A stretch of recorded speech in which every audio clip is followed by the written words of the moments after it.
When I was 10, my mom, my dad, my sister, and I would take a road trip on a vacation to Bali.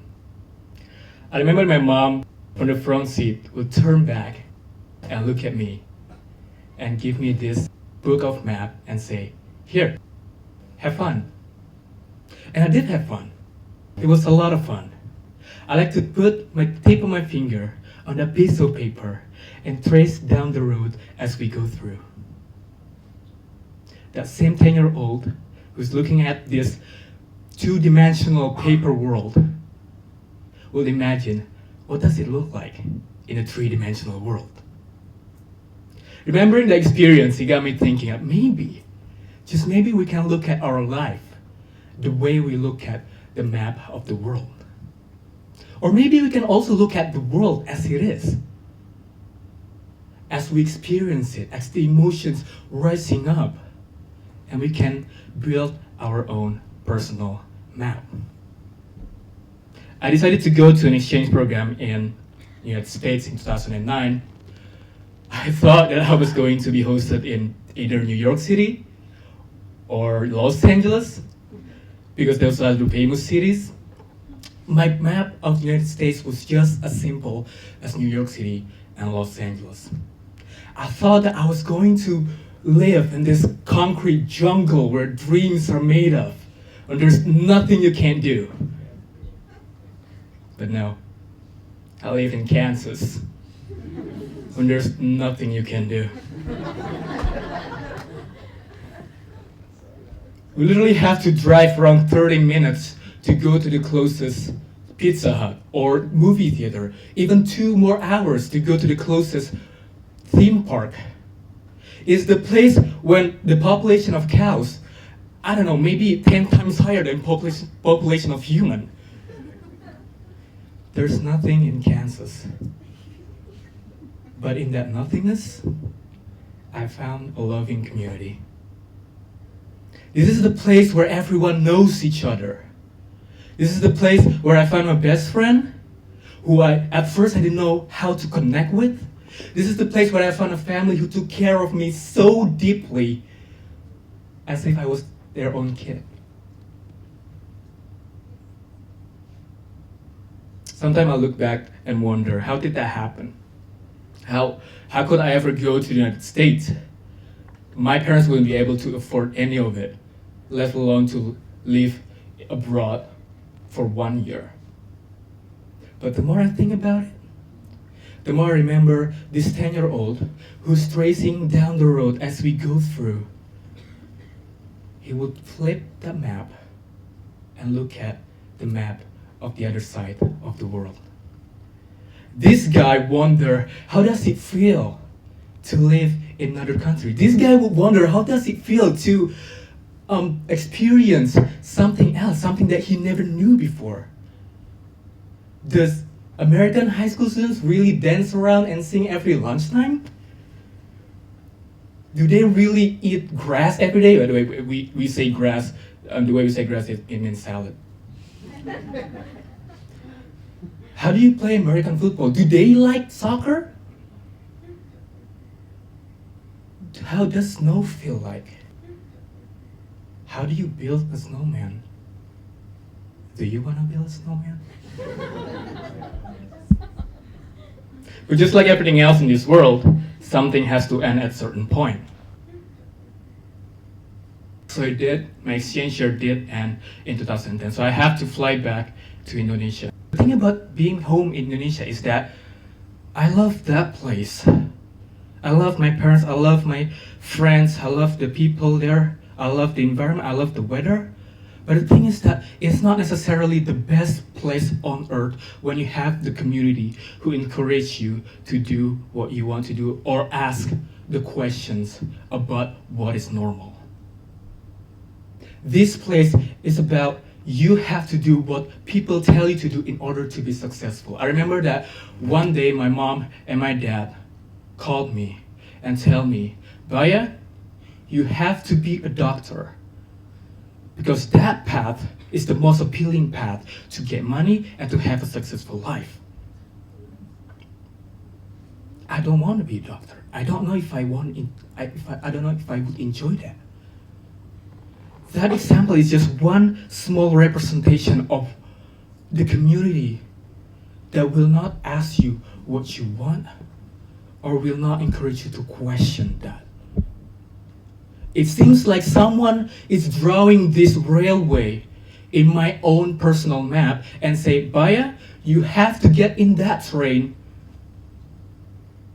and go to a certain path that we already made, or else there's no life beyond you.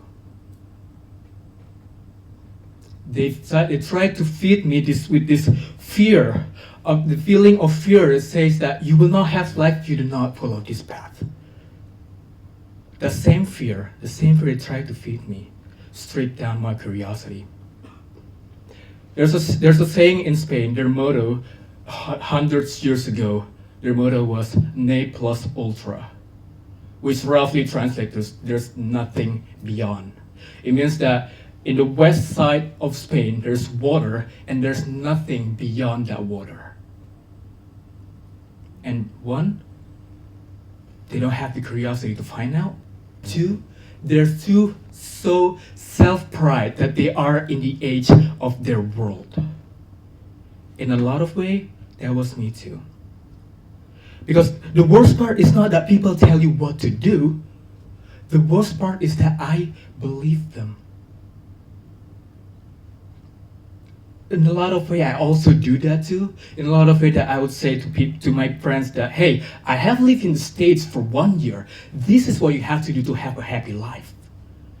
I do that too. I believe them. I don't necessarily now connect with people through questions. I tried to tell them the answer. And I was miserable. Years later, I tried to go out again. I tried to challenge myself again. So I joined this institution called Global Village. It's in Pennsylvania. And I was there, and it's a great program. It's about business, entrepreneurship, leadership, and whatnot. But the classes was not what changed me the most. The classes was just an exercise. What changed me the most is that for the first time in so long, I belong and become in the community of people who ask questions. I remember this one time when a guy from Israel came up to me out of nowhere and said, Baya, what do you dream in life? And I was like, whoa, dude, calm down, slow down. I have not asked that question for so long, I do not know how to answer. I did answer him with what I consider a very silly answer. It may not be the answer he wanted to hear. At that very moment, I realized that people do not necessarily connect with other people because they have the same answer, but people connect with other people because they wonder about the same question. That very moment, my curiosity came back. I started to ask myself, what can I do now? What is in the other part of the world? What is beyond that sea? What if I can explain my map? What if I can help people with my basic knowledge in engineering? What if I can change the course of the energy of the world?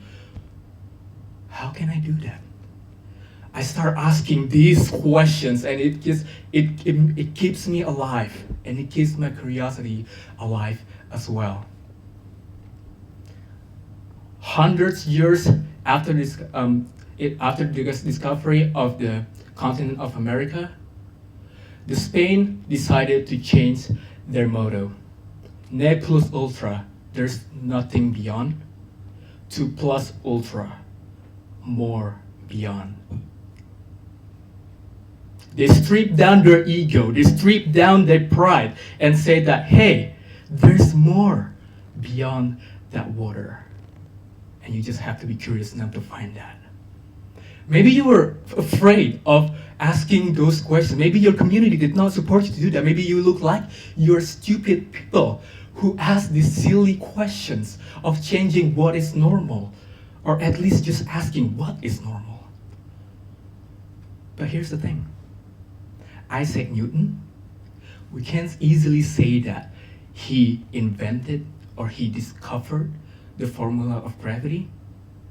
Here's the catch. The word gravity itself never existed in his time. He wondered about something he didn't know. He wondered about something so abstract, but yet he was courageous enough to do that. I can't tell you if he found the answer he wanted, but he indeed found the answer that not only changed his own personal map, but the map of the world. The thing is that I believe if I am curious enough, if I'm courageous enough to ask my own questions, if you are courageous enough to ask your own questions and never let anybody tell you to do otherwise, and then you look at the map of your own life and trace back the point where you are to where you have been, you may not find the answer you wanted, or maybe you just found the answer you needed. Thank you.